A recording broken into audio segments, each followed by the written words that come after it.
तो चलिए शुरू करते हैं। કંડલા ગામમાં અમારા મામા એક રાજુભાઈ તેમાં પકોડાનું સમોસાનું હે દુકાન તે અમે થોડુંક આવી ગયેલા છે. ચાલો બતાડીએ, આવી જાઓ.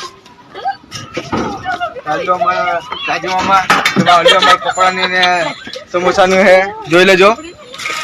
તો અમારે અહીંયા પકોડા भी બનાવતા है અને સમોસા भी બનાવતા है એટલે જોઈ લેજો.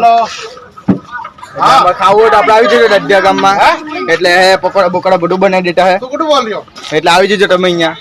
જેમ જે ખાવું હોય આપણે ઓર્ડર મોટા મોટા બી લેતા ચાલે, આવી જજો. ચાલો બીજો વખત